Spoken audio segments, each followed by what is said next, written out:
Good morning. I have a Bible study group on Mondays at 1 p.m. online.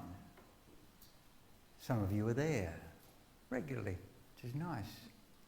I call it a skills group. I'm trying to teach them some skills. And it works to a degree. Graham pointed out one of those skills in his introduction to me and the sermon this morning. He spoke about what I call a last word clue, or a last word statement, which is really important in understanding a text. First word clues, last word clues are really a good basic starting point as a skill to look for where to look for the meaning of what's going on. Here we have a last word clue. I have to turn over here because I can't read that one.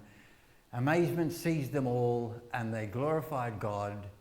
And were filled with fear, saying, "We have seen incredible things today." That's from the version I was using at the time. Hanging off the edge. Why is it hanging off the edge? Doesn't matter. You remember this picture? The clue to the story, pointing out what I was going to say about that, is it somehow or other there are things in this reading, in this story, which amazed the people. Not just one thing, there are a number of things, and it's a terrific reading to think about amazement, because there's lots of things in this reading which would amaze me and probably amaze you. And so I'm going to point out some of them. I watched Compass last week when Julia Baird, I have prompted Maureen this morning because I'm really good at names. And I've said, when I get to a name, I want you to be aware to prompt, because it's probably not going to come, you know. Names don't come very well. Julia Baird last Sunday night on Compass had a whole session about amazing things that bring a sense of awe. Who watched it? 2 of you, 3 of you. Oh, good. Well, go home and watch it now because there are all sorts of things in there, and the program drew attention to the fact that amazing things bring a sense of awe, and awe is the basis of worship. It's as we recognise those overwhelming things that are beautiful, those overwhelming truths that are magnificent, as we understand the magnificence of this wonderful God we spoke about last week, that we want to respond with amazement. And I hope you experience something of that amazement, even if you look asleep, during the sermon this morning.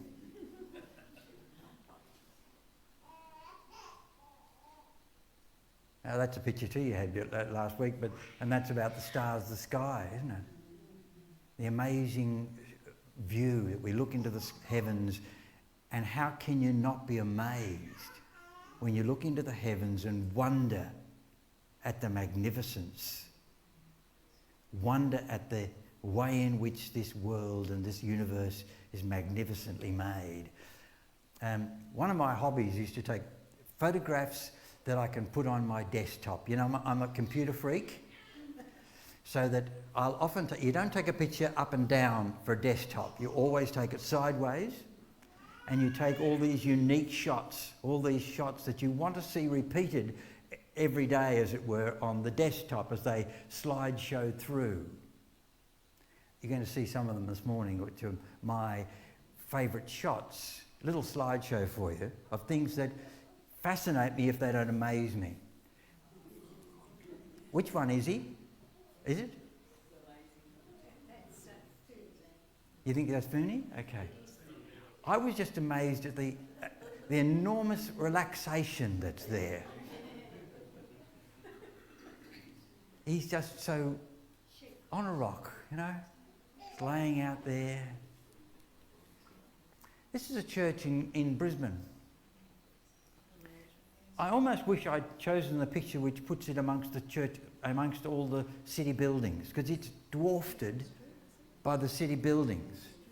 And it's just a beautiful looking building. I was just fascinated by it. And it's got that upward looking perspective, which we often relate, we think about God in that kind of, and that's why churches are built so tall, because we want to look up and want to feel up. This guy fascinates me as well because of all that's out of the water, if you can see the edge of the water, is his eye. He's keeping his eye on the world. That's a sunset over the Gold Coast in Queensland. Beautiful things. Get us.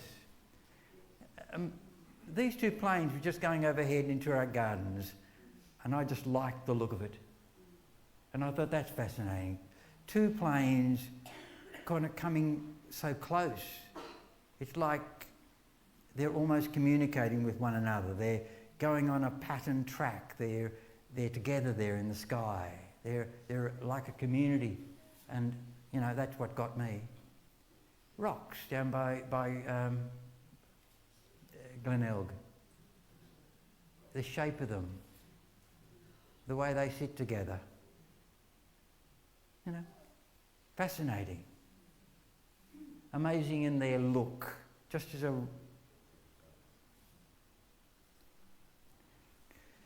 Now there's a grandma with all her grandchildren. The usual phrase I use for this photograph when I see it, I look at that face and I say, pig in mud, This is just ecstasy. Here's a grandma with all of her beautiful grandchildren all around her. It was a couple of years ago. They've all grown up a bit since then. But I love that shot because it shows that relationships bring out the best in us. That this is part of the beauty of how we live together and love together. I've been amazed over the last couple of years, but for all of my career really, by the love that I see in people who have a disabled or a very sick partner. There have been some recent examples that I think are just miraculous. The way in which one person who loves the other cares for their partner, not just because they have to, because they want to, and they go to the extreme. That's what that kind of love is all about. That's what valuing love really means, when we love one another with that kind of amazement, that amazing love. And so, what are we talking about? In this reading, I'm going to stick pretty close to the reading. I was impressed by the amazing crowds that turned up. Jesus drew crowds like that because of his amazing message, because people wanted to hear what he had to say. We think that in this modern era, because the church has been somewhat deserted, that people don't want to hear what Jesus has to say anymore. I don't think that's true at all. I think that people in the community still have a deep respect for what Jesus had to say. They still believe in love and grace and forgiveness and hope and faith. They just found the way that we package it rather unacceptable. And that's a challenge for us, because we are here to communicate the message of Jesus, not the language of our tradition. And I think that's why we have to go back to basics and start thinking again about what it means to be a Christian person and what it means to communicate the faith within our culture. The crowds are still there, and I think the crowds are still listening. Amazing friends. Look what they did. This group of friends were so committed to their paralysed friend, they took him up onto the roof, knocked a hole in the roof and lowered him down because they couldn't get into the building any other way. This is pretty dramatic stuff, isn't it? I don't know whether you watched Grantchester last night. Who watched Grantchester last night? Oh, not many of you either. We're pretty much ABC people at our place. I should have watched Grantchester. Yeah. You should have watched Grantchester. Sorry.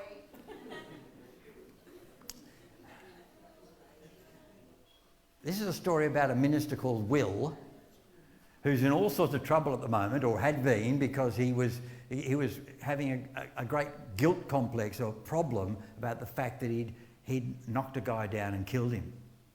He was riding his motorbike. This is the minister guy, and he's trying to find God. God won't speak to him anymore, he thinks, and he's looking for God. But there's a whole heap of different characters in the story who also feel left out or confused or defriended. And the culmination of the story is they all come together under the theme of friendship. Friendship has such power to draw people together and to draw people towards what's really important. That's what makes us a community. Friendship. Friday, all together in Kapunda, or a group of us in Kapunda. Morning tea, when all of us get together and we sit around tables and we share friendship. It's what binds us together. And the friendship we share is based around the story of Jesus, around the message of his love. So this is another theme of this amazing friendship that comes through the story. Amazing faith. It's amazing also because faith doesn't get a mention in the story. Or does it? Yes, it does. Their faith. They lower it because of their faith, they lowered him down. But Jesus doesn't talk to them about their faith. They have faith that Jesus can do something for their friend. And I guess their friend had faith too, although we don't know about that. They lower him down because they have faith. And it's an amazing faith. Here's where the trouble starts. Amazing forgiveness. He's got all these Jewish leaders, the theologians are all there. The theologians are all there. And Jesus says to the guy, your sins are forgiven. Now that's amazing in itself. And they say, that's amazing. That's their thought. It's amazing that Jesus would say that because that's blasphemy in their mind. He does not have the power to do that. Only God can forgive sins. So why is he doing this? But he goes on with the story and he says, just to illustrate that the Son of Man, and that term is a very important term in the New Testament, because the Son of Man has the power to forgive sins on earth. I say, get up and take a bed and go walk. Now there's a debate about what the Son of Man means. It either means a reference back to Daniel 7, when Daniel describes one coming on the clouds of heaven in the shape of a Son of Man, a technical term taken from the Old Testament, so that this one who's coming in Daniel is coming to judge the world. So when Jesus claims to be the Son of Man, he's claiming possibly to be the one who's coming to judge the world. And that's one meaning we often give to that, these quotes from Jesus. But on the other hand, it could also mean that Jesus is saying, I'm a human being. I'm a son of man. I'm just another one of you. And I think that's the context of this reading. Because he's saying that the Son of Man, that human beings have the power to forgive sins. He actually says it later, and I'm going to get this quote best I can. Whatever you bind on earth will be bound in heaven. Whatever you loose on earth will be loosed in heaven. That is a direction to us. We have the power to forgive. We don't have the power to do all sorts of nasty things. By the power of God, we have the power to do good things. And we certainly have the power to forgive. That's amazing. That God would give to us the power to forgive. And I think it's really important that we learn how to forgive ourselves. I'll start there, because that's the most difficult bit.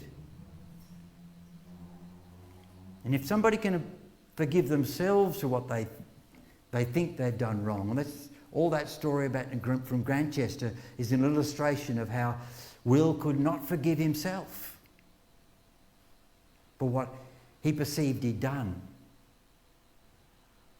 But once he realised that he'd done all that he could do, he began the process of forgiveness. But then the next step is to forgive one another. That's got its own challenges as well. That's an amazing aspect of what God gives to us. This is the nature of God. You could also add, though it's not mentioned in this story, that this is about grace. God offers to his people this amazing grace, that he chooses us to cooperate with him in his work. It's an amazing healing.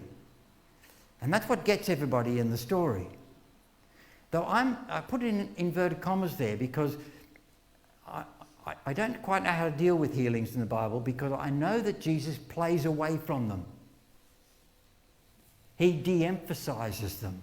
He doesn't want to be known as a healer. When they say in Capernaum, stay here and heal our people, continue to heal, he goes off and says, no, the message has to be preached in other villages and towns. I'm not here to be a healer. I'm here to be a teacher. I'm here to be a Lord. I'm here to be a master. I'm here to guide people and teach people the way of salvation. And there's the word. You see, healing and salvos are based upon the same Greek word. So if we were thinking about salvation in this story, this young man who comes as a paralytic is saved from his paralysis. That's a healing story.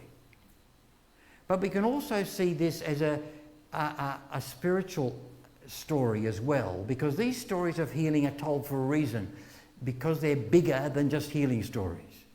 They're told for a reason. They're telling us about various aspects of our spiritual life. When Jesus heals a blind man, he's not just healing a blind man, he's opening the eyes of the blind. That's a spiritual problem. It isn't just about sighted and unsighted people. He's opening the eyes of the blind. When he heals people who are deaf, he's unstopping the ears of those who cannot hear.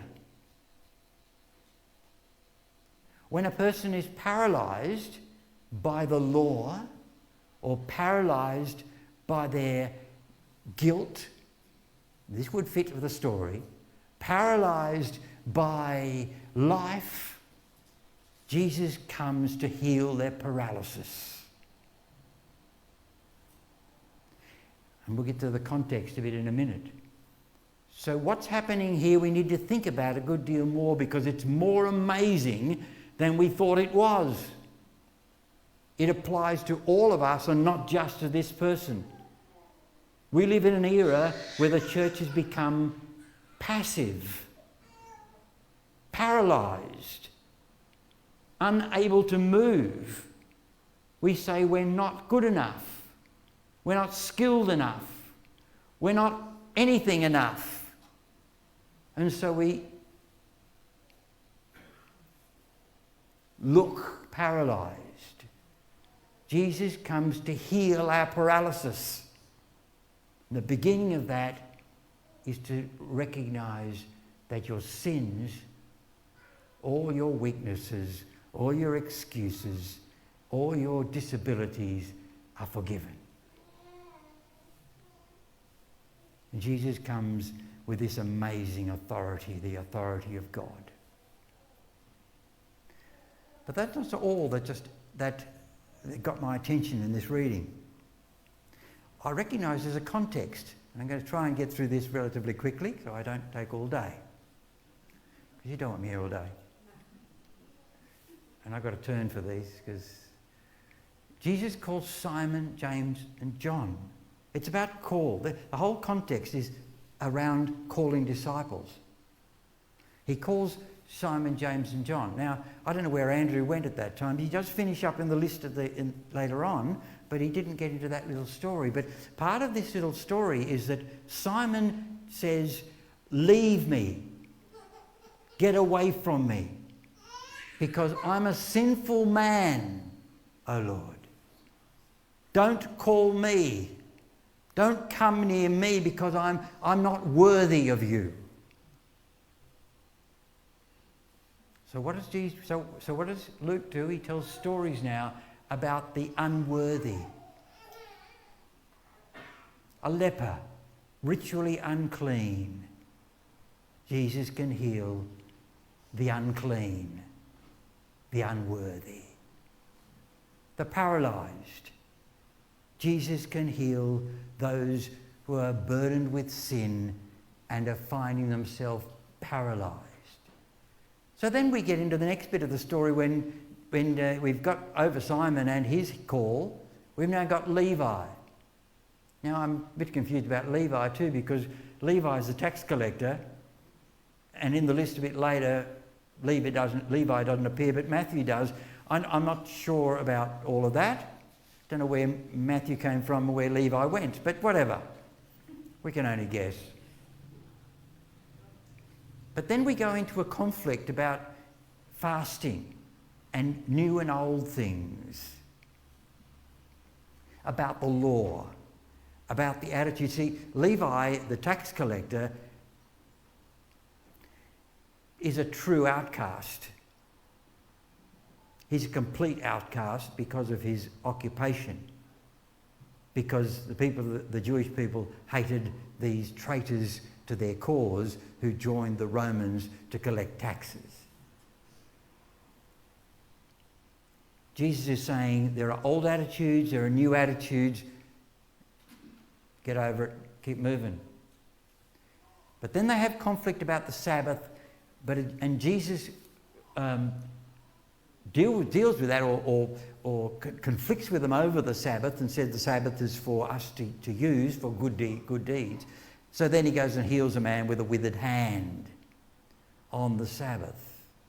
Again, my way of thinking about it, this man, it isn't just about a withered hand, it's about a person able to act. The hand is the way we move. This is how we do things. It's what we act with. This man on the Sabbath isn't doing anything, just like he's not supposed to. He's not supposed to be doing anything. So Jesus comes along and heals his withered hand on the Sabbath so we can do something on the Sabbath. A conflict with the Sabbath law. So he's broadening our perspective, our view of this amazing God.